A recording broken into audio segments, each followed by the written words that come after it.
kata Ibu Animah dari Babu Salam, mereka pertanyaan, bagaimana cara kita untuk membatasi agar anak kita tidak mengupload lagi atau mengakses video porno? Seperti apa menurutnya? Terima kasih Ibu penanya dari Baitus Salam ya. Oh, Babus Salam.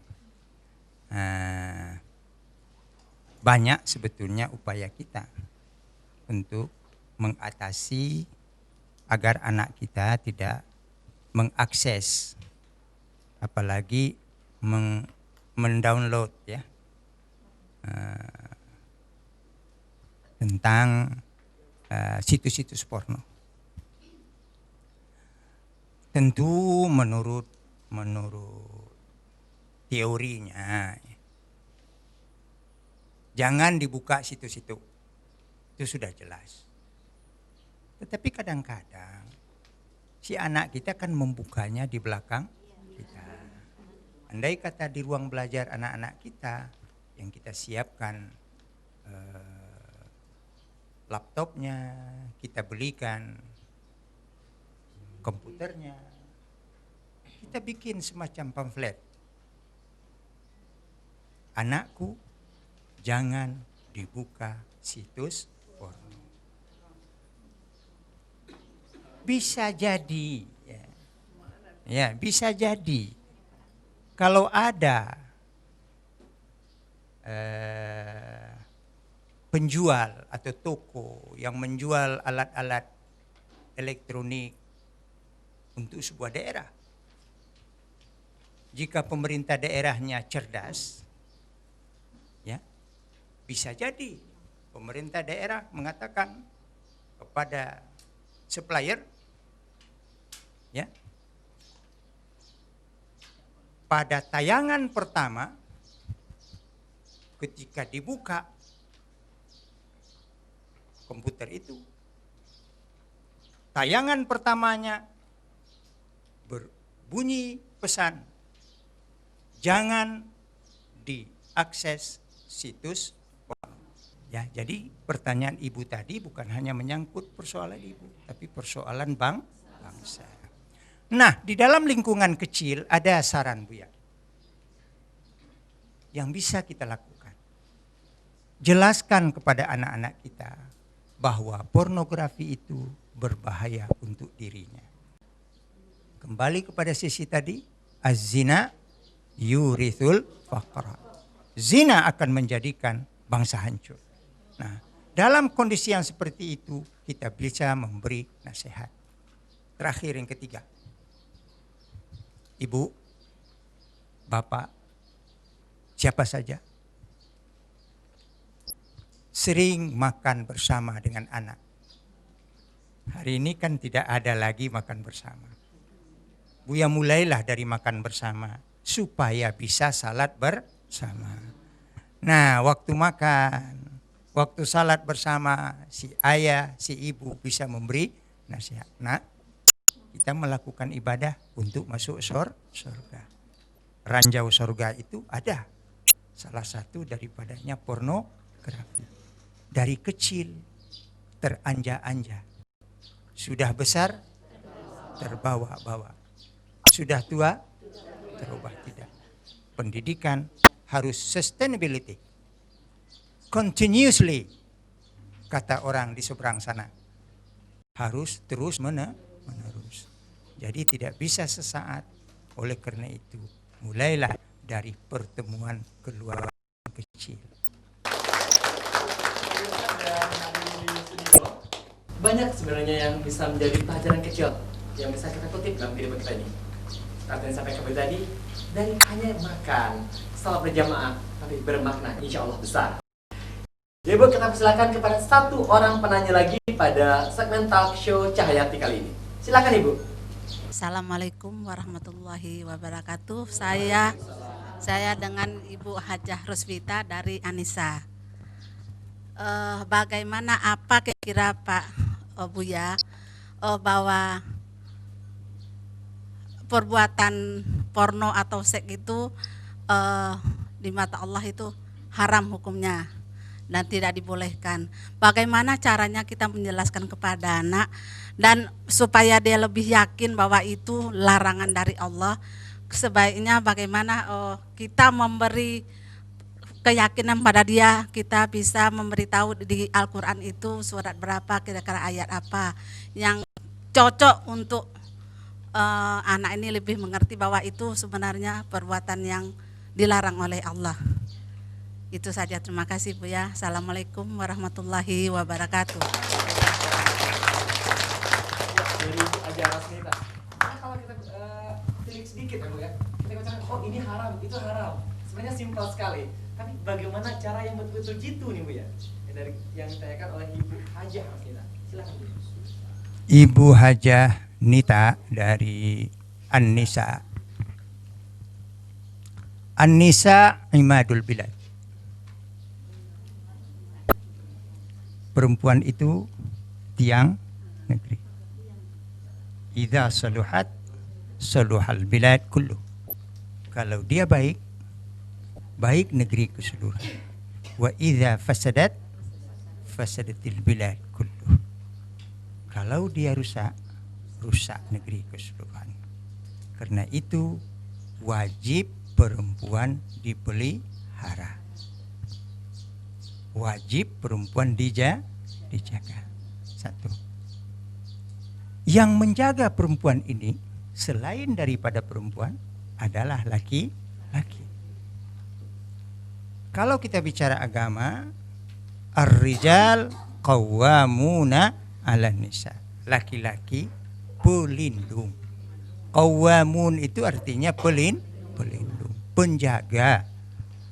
Ya, bukan penjual dan bukan pula penjajah. Kan? Nah, penjaga. Sekarang lebih banyak laki-laki menjadi penjajah perempuan, menjadi penjual perempuan, menjadi penggaduh perempuan. Enggak. Qawwamun. Jadi laki-laki ini juga harus diajar itu. Bukan perempuan saja. Nah, satu lagi supaya laki-laki berperan, ma akramun nisa illa karim. Itu kata Nabi. Tidak ada yang bisa memuliakan perempuan kecuali laki-laki yang mulia pula. Jadi sekarang kenapa pornografi terjadi? Laki-lakinya tak mulia, perempuannya tak menjaga diri. Nah, kalau begitu solusinya bagaimana sih? Nah, kan begitu. Harus kita lahirkan harkat perempuan. Harus kita tumbuhkan keyakinan laki-laki. Bagaimana caranya? Bisa kita mulai dari langkah rumah tangga. Rumahmu, baiti, rumahmu, sorgamu. Tidak hanya sekedar sebagaimana yang dikatakan oleh dalam pantun-pantun pepatah orang lain. Bahwa rumahmu, istanamu, rumahmu, bentengmu. Tidak hanya sekedar itu. Tapi rumahmu, jannahmu, syurgamu. Nah, oleh karena itu kepada setiap anak laki-laki atau anak perempuan, dia pasti punya rumah. Tidak ada orang yang lahir tanpa ibu. Tidak ada orang yang lahir tanpa ibu. Ya kan? Nah, oleh karena itu kalau kita mau melihat siapakah yang bisa kita buktikan ibu kita atau bapak kita? Lebih dahulu ibu. Ibu kita lah yang menceritakan kepada kita, ini bapakmu, katanya kan begitu. Siapa bapak kita? Yang menjadi suami ibu kita. Kan begitu. Kalau ibu tak pernah ceritakan kepada kita siapa bapak kita, tahukah kita siapa bapak kita? Tapi ibu kita tidak bisa ditentang. Sebab ibu kita itu tetap membawa kita kemana saja. Ya. Menghamili kita wahnan ala wahnin, derita penuh derita, fisaluh fi amain, menyusukan 2 tahun berturut-turut. Nah, problema ini, kekuatan ini perlu kita tanamkan. Oleh karena itu menurut Buya, mudah-mudahan tidak semuanya terjadi. Yang lebih banyak mengabaikan pendidikan kepada anak-anak kadang-kadang ibu pula. Nah, ibu pula. Dalam majelis ta'lim inilah keistimewaannya. Ibu harus mengajarkan kepada anak. Ibu tadi ke majelis ta'lim, pelajarannya ini. Tapi sayangnya anak-anak kita sekarang, wah itu kerjanya ibu bukan kerjanya saya, katanya. Nah, kembali kepada pertanyaan tadi, biasakan duduk bersama, biasakan makan bersama, biasakan kebersamaan dekat antara anak dan ibu. Kembali kepada tuntasnya pertanyaan ibu, bagaimana kiat? Ketahuilah perempuan punya aurat. Mulai dari aurat itu. Sekarang banyak anak kita yang tidak tahu aurat. Mulai aurat itu. Cukup ibu, mudah-mudahan ada manfaatnya.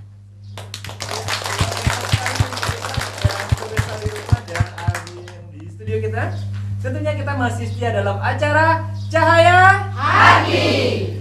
Baiklah pemirsa dan audiens di studio, sebelum kita lanjutkan pada kesimpulan pada talkshow kita kali ini, kita saksikan pot-pot berikut ini.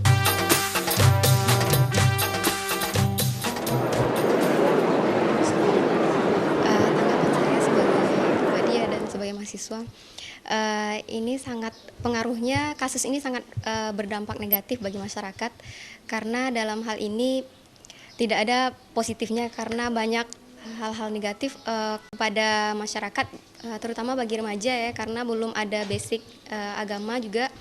Jadi mereka dengan mudah sekali, apalagi dengan dunia yang saat ini yang canggih, mudah sekali mengunduh gambar itu gitu kan. Jadi bisa dan karena kasus ini banyak sekali terjadi asusila dalam masyarakat. Lisa juga lihat beritanya. Ya, itu tergantung kembali kepada orang tua ya. Jadi orang tua harus memberikan religi dari dini gitu, dasarnya gitu. Jadi dari mulai dalam kandungan dan sampai pertumbuhan anak harus dijaga, harus diperhatikan sekali dan harus ditanamkan nilai-nilai agama dan moral.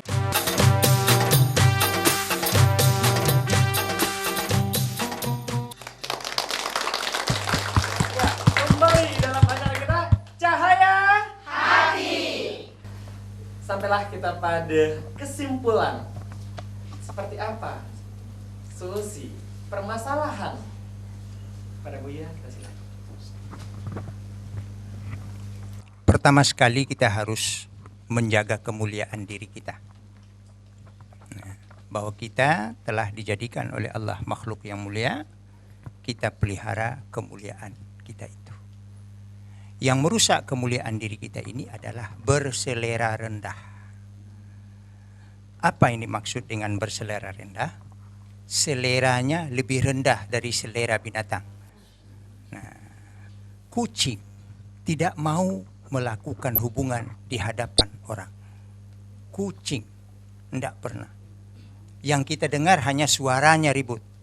Tapi tak pernah kita bisa melihat kucing melakukan hubungan badan antara mereka sama mereka. Kucing alangkah rendahnya. Jika ditontonkan pula kepada manusia, hubungan manusia dengan manusia, maka dia lebih rendah dari kucing. Lebih rendah dari kucing. Menjaga kemuliaan diri kita ialah jauhi berselera rendah. Selera rendah adalah selera hewan. Nah, tetaplah jadi manusia, jangan menjadi kambing, jangan menjadi anjing, jangan menjadi binatang, jangan menjadi kucing. Itu saja nasihat Buya. Tetaplah jadi manusia yang bermartabat. Pornografi menjatuhkan martabat manusia menjadi binatang. Penonton pornografi sama dengan berselera rendah, selera binatang. Maukah kita turun menjadi berselera rendah? Tidak. Pelihara selenda itu dengan hati yang bersih. Demikian saja. Perubahan kita itu dimulai dari diri sendiri dan dimulai dari dini. Perubahan yang terdekat mulailah sekarang juga. Demikianlah perjumpaan kita pada talk show Cahaya Hati kali ini. Saya yang pertama dan seluruh kru yang bertugas mohon undur diri. Dan berikutnya akan kita saksikan penampilan dari rekan kita Fauziah Rofa Az-Zahra dengan lantunan islaminya. Dan sampai jumpa minggu depan tentunya dengan tema yang sangat luar biasa dengan narasumber yang tentu lebih hangat lagi dan membahas permasalahan sosial yang dekat dengan kehidupan kita. Tentunya dalam acara kita Cahaya Hati. Sampai jumpa. Wabillahi taufiq wal hidayah. Wassalamualaikum warahmatullahi wabarakatuh. Waalaikumsalam.